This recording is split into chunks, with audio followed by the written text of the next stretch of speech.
Hello and welcome to Virtual Investor Conferences. On behalf of OTC Markets, we are very pleased you have joined us for our Metals and Mining Conference. Our next live presentation is from Q2 Metals. Q2 Metals is a Canadian mineral exploration company focused on acquiring, exploring, and developing lithium and gold properties in Canada and Australia. Please note, you may submit questions for the presenter in the box to the left of the slides. You can also view a company's availability for one-on-one meetings by clicking Book Meeting in the top toolbar. At this point, I'm very pleased to welcome Alicia Milne, Chief Executive Officer, President and Director, and Neil McCallum, Vice President, Exploration Director of Q2 Metals, which trades on the OTCQB venture market under the symbol QUEXF and on the TSXV under the symbol QTWO. Welcome, Alicia and Neil. Hi, thanks for having us. Thank you. Just going to go through a quick forward-looking statement. We may say a few things in our presentation that are forward-looking, and I invite you all to go to our website, download the presentation if you want to read this further. And now we're going to play a quick video that sort of gives an overview of the Cisco project and the work that we did in 2024.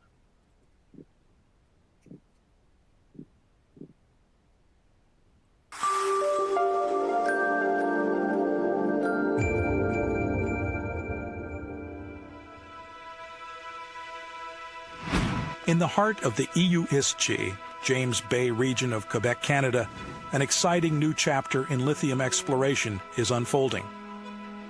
Q2 Metals' Cisco lithium property sits in the mineral-rich Frotet-Evans Greenstone Belt, 150 kilometers north of the mining town of Matagami. We're part of an established lithium district surrounded by multiple world-class discoveries and deposits that validate the region's potential. With the Billy Diamond Highway and a planned railway expansion less than 10 kilometers away, Q2 Metals is perfectly positioned for development.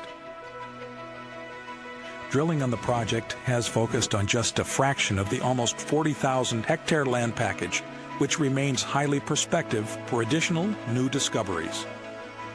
Within this extensive property, our main area of interest currently covers an impressive 1.9 by 1.5 kilometer footprint, where we've identified 23 spodumene pegmatite zones. Our 2024 drill campaign was transformative. Across 17 holes and over 6,300 meters, every drill hole intercepted spodumene-bearing pegmatite. Starting from surface and extending to over 400 meters depth, mineralization remains open in multiple directions. Our standout results tell the story. A remarkable 347.1 meters intersection, grading 1.35% lithium oxide in drill hole 21. 215.6 meters of 1.69% lithium oxide, including a high-grade zone of 2.29% over 64.6 meters in drill hole 18. 120.3 meters, grading 1.72% lithium oxide in drill hole 10. These results place Cisco among North America's premier lithium discoveries. As we advance toward resource definition, comprehensive metallurgical testing and environmental studies are underway, laying the groundwork for responsible development. Q2 Metals isn't just exploring for lithium, we're helping build the foundation for tomorrow's clean energy infrastructure. Under the leadership of President-CEO Alicia Milne and Vice President of Exploration Neil McCallum, our experienced team has an acute focus on progressing and de-risking the project through operational execution, environmental stewardship, and community partnership. Be part of our journey as we advance the district-scale potential of the Cisco lithium property. Q2 Metals, charging towards tomorrow. Learn more about our story at q2metals.com.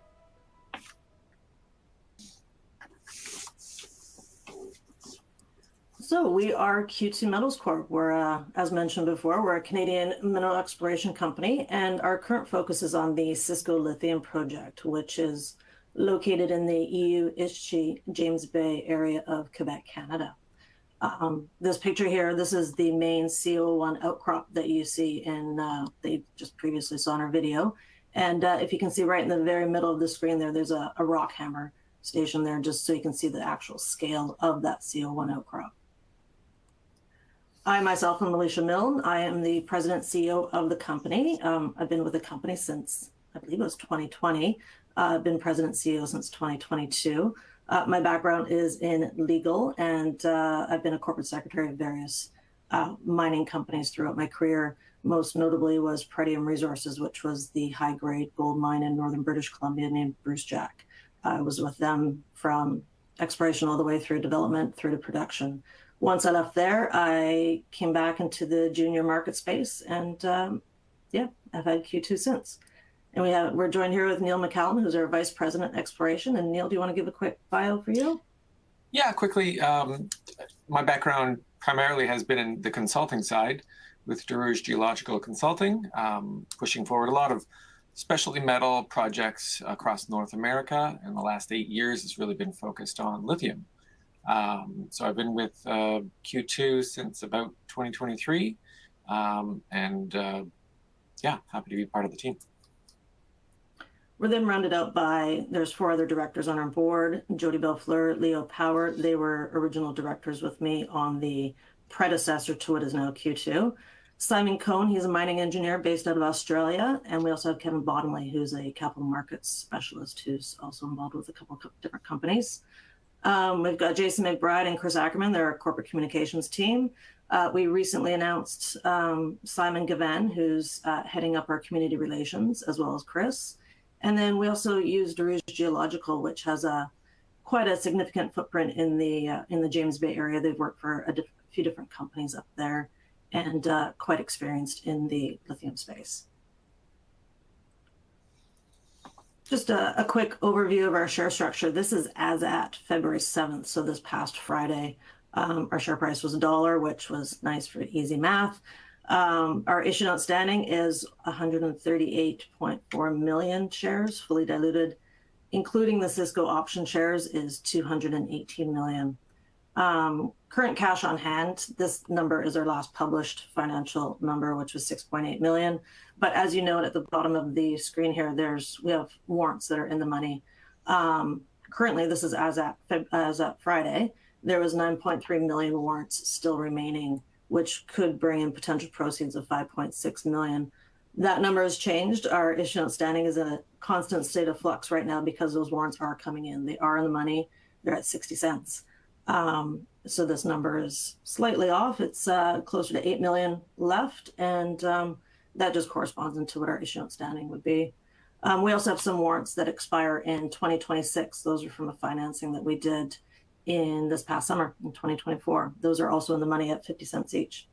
If those come in, total funds that we could potentially have by the end of this month would be roughly 13 million. Our cash on hand right now, we're tracking closer to 8 million, potentially a little bit higher than that, depending on if any warrants came in overnight. That just gets added to Neil's exploration budget, and we're fully funded for our winter program, and then we're able to continue on into the summertime. This here is a quick overhead shot of the Cisco lithium project. As you can see up in the top corner here, there's the CO1 outcrop. And then down below here, there is the hole number 23. That was our last drill hole of the 2024 season. And then you can see where we are on the James Bay map. The area is predominantly forested. The area is a lot of forestry cut blocks. So where you can see this last hole here that we did, that is a heavily forested area up by CO1 outcrop. It's quite open. There was probably a burn that went through there maybe 7-8 years ago. So it's nice and wide open, but more or less where we're looking right now, it's covered with trees, moss, vegetation that we then have to peel back the ground cover to find the outcrops. Here's where we are in the James Bay region. We do have another project up to the north called the Mia project. That's not our current focus. We actually acquired that in 2021, did some work on it in 2022. there was a big fire in 2023, and we decided to look for another project. The results we were getting from MIA weren't amazing in what was at that point a falling lithium market. So that's why we looked at the Cisco project. And essentially it was a year ago last week that Neil and I were up in Rouen talking to the property vendors about Cisco. What's to note about the area is where we're located. And I think this is going to be a key differentiating factor for us. We're in the lower portion of the James Bay region. We're 150 kilometers north of the town of Managami, which is a historical mining town. It's the endpoint for the Canadian National Railway. And that railway then goes down to, the Bécancour, which is developing as a hub for shipments of concentrate or what have you. And then also to the port system. You can see your Corvette, your Shakatchouanan project here to the north. Adina, Galaxy, we're the ones who are situated potentially the lowest other than Moblin in the area. District scale potential. This is the overall Cisco lithium project claim map. We originally acquired it in February 2024, so this time last year, and it was about a third of the size it actually is now. We added to the claim package this past December, and it is now close to 40,000 hectares. And you can see where the Billy Diamond Highway runs through portions of the project. And you can also see the big greenstone belt coming through here, which continues on to the east. Yeah, I can take over and describe some of the work that was done before we had acquired the project. This was by the property vendors, and they had made the discovery originally in 2022, just a few rock samples. They followed that up in 2023 with, more prospecting, outlining an area about 1 by 1 kilometer and drilling 6 holes in one of those outcrop zones. Some of them were fairly significant, with up to 48 meters of 1.38% lithium oxide, also with 5 separate pegmatites in that same hole, ending in pegmatite. So when we took a look at the project, this is what information we had to go by. We reviewed the core that they had been storing, and they brought it south to Roy and Aranda to sample and take pictures of. So we had a good look at that, and once we saw, just how much spodumene there was, fairly sizable intervals at that point, we knew it was a project we had to have. We knew we needed to pivot away from our previous project, and I think that decision has worked out quite well for us since acquiring it. We ended up doing our first work program in the spring of 2024. So not that long ago. We did kind of systematic mapping and sampling to expand what they had found, with now 23 outcrop zones, which was an improvement from just 6 that they had before. And we drilled 17 of our own drill holes for a total of 6,300 meters between June and September of 2024. Giving an outline on what we had found on surface is this map here, which really gives a good sense of scale for the potential of the project, with the area being about 1.9 by 1.5 kilometers of sporadic outcrop zones south of that CO1 outcrop, which was the discovery area in the north central part of that map there. So quite a few outcrops identified during the summer, and we ended up drilling in that first outcrop zone and then heading toward the south. The next map gives a really good summary on all the drilling we've done. We really started off at that northern end and then continued toward the south, making a strike length of what we have as 850 meters, kind of that northeast to southwest direction, going through holes 10, 18, 21, 23. You can read those intervals. They're quite substantial, several over 100, but then we've got hole 18 with 215 meters at 1.69 and hole 21 with 347.1 meters at 1.35. This is obviously pretty substantial. You know, you just don't get that kind of interval of pegmatite in any other deposit, really, in James Bay or even globally. So once we hit that hole 18, we knew we were onto something special. And, you know, we know also that it's open in several directions. And I think some of the next slides where we've got cross sections really show that potential. So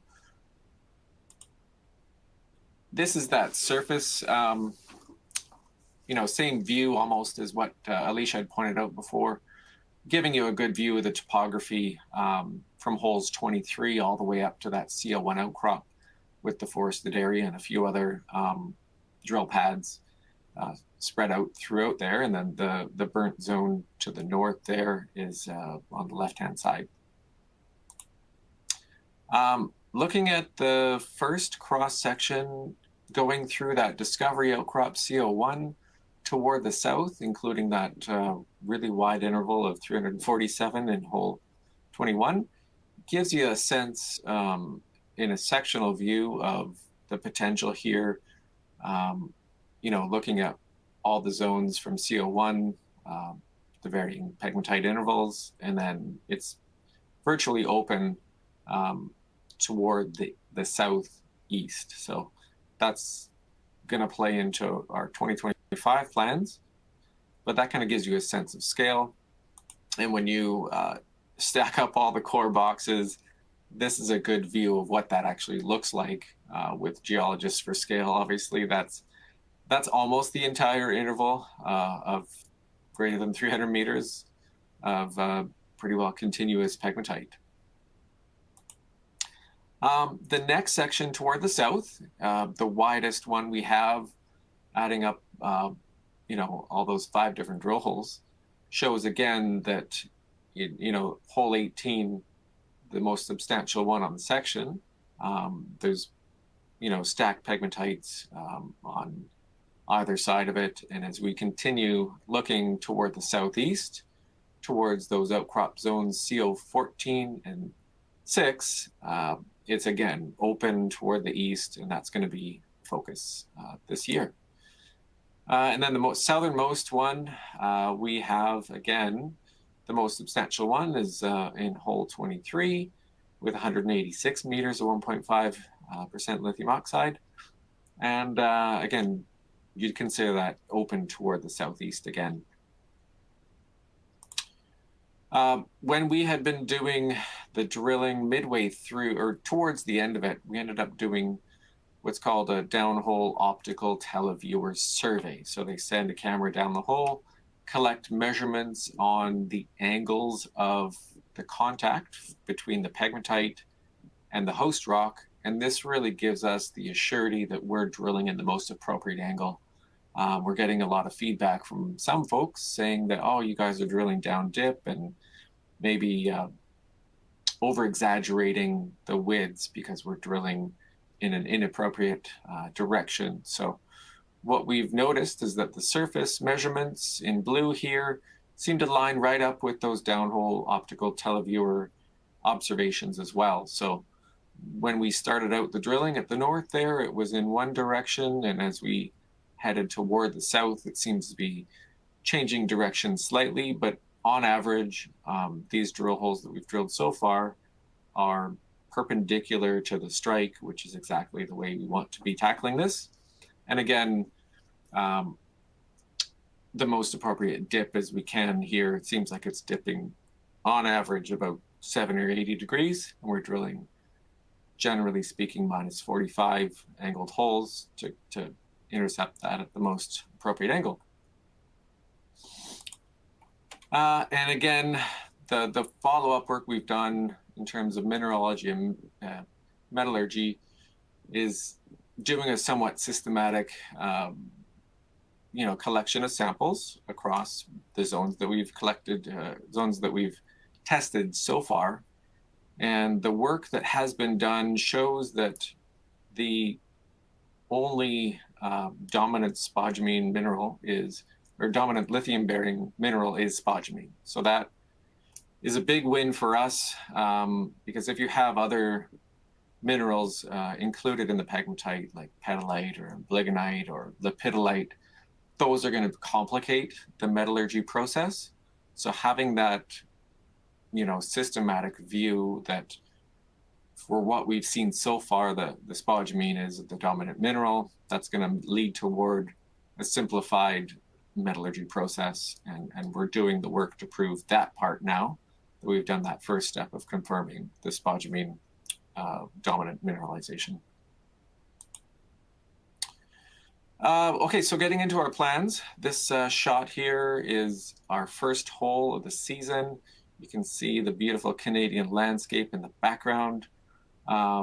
It's tough. I think we got reports from the drill, it was -40, but that's nothing we can't handle. We're used to it. Essentially, we're going to be continuing the strike direction as we head toward the southwest, continuing on from those significant holes of 18, 21, 23. We've already started, and we're going to be continuing until mid-April of this year. And we'll do a real systematic test toward the east and to the south. So this map here with the big generalized arrows gives a good concept of that as we head toward the east, with drill spacing roughly 200 to 400 meters apart. And then to the southwest, continuing on from hole 23 for roughly 1 kilometer additional strike length in that direction. We're going to be doing it with 2 drill rigs, totaling between 6,000 and 8,000 meters. So we've got a good test on what the potential here is. We're not looking to define resources at this stage, but we need to really understand what we've got, and that's the goal of this program.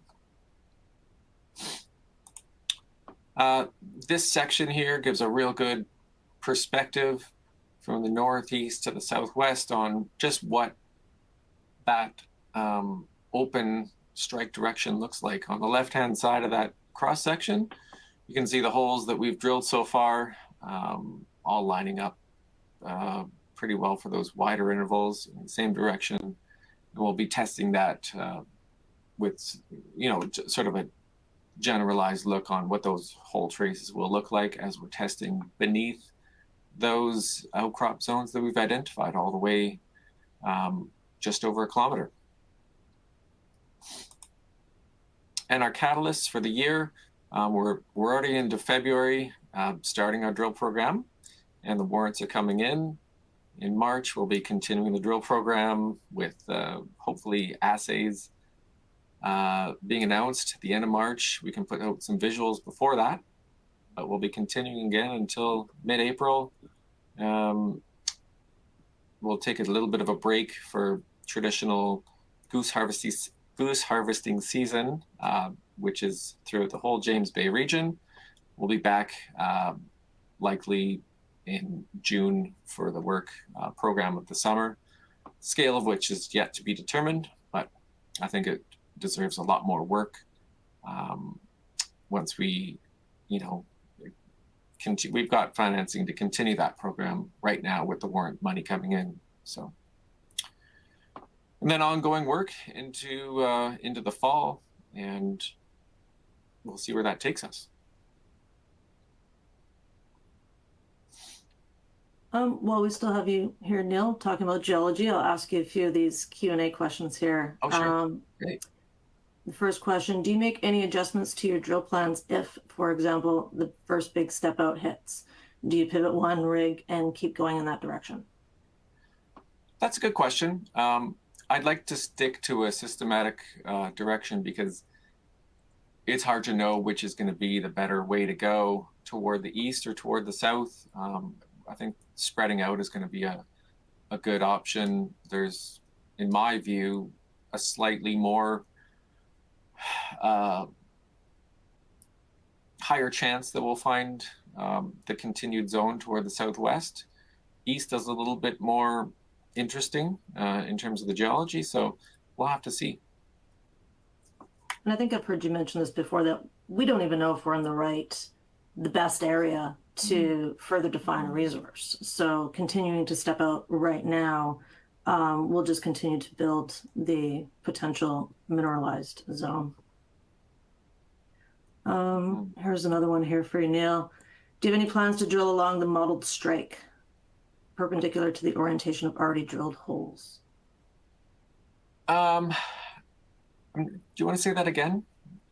Do you have any plans to drill along the modeled strike perpendicular to the orientation of already drilled holes? Yeah, I guess that would be what we're doing with one of the rigs as we head toward the east. When you look at comparisons to other projects, there could be a series of pegmatites in that northeast southwest direction repeating themselves. And that's kind of the theory we have with what would be outcrop zone CO2. It's not on this, not labeled here, but if you look, hopefully the circling will show up there. That is a fairly significant outcrop, roughly 50 by 80 meters of continuous spodumene pegmatite. So that could be the tip of another zone, just like CO1 was the tip of a zone toward the west. So that's something I'm pretty excited about as well.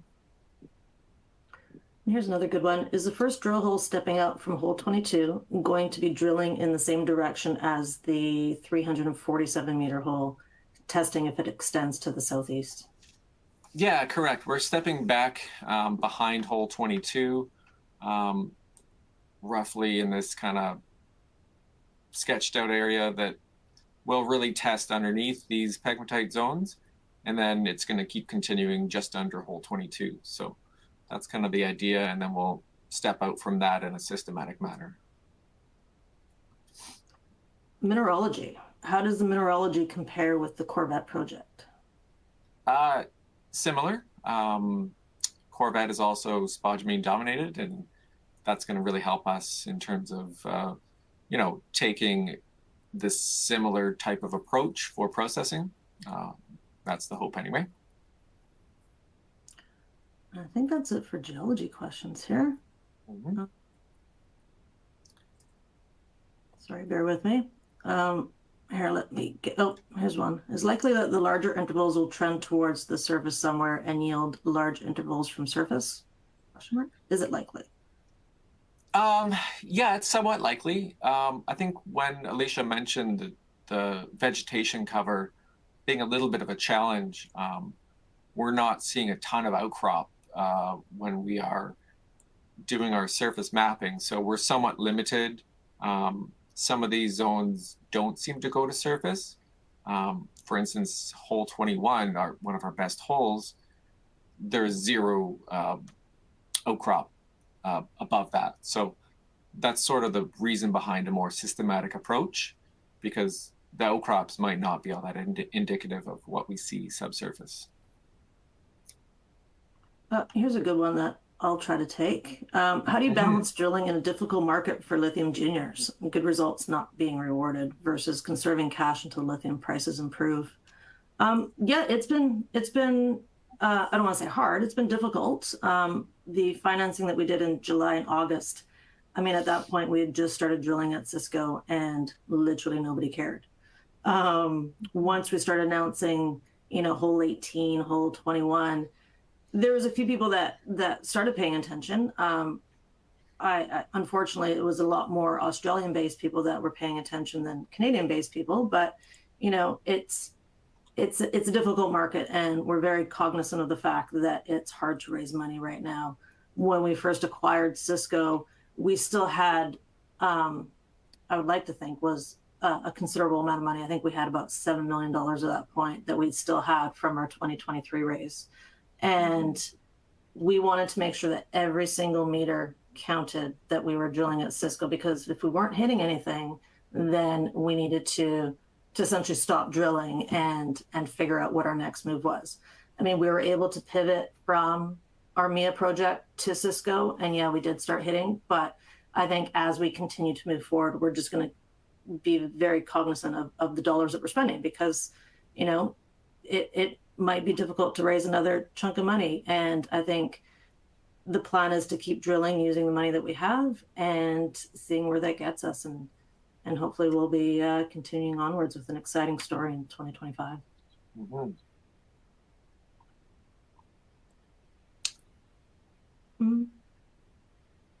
What else is on here? I think that's it for time.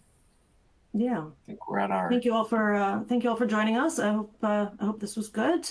If you have any questions or concerns or comments, feel free to reach out to Neil or myself. Our email addresses are at the end of the presentation here. Happy to answer anything. And yeah, have a great day.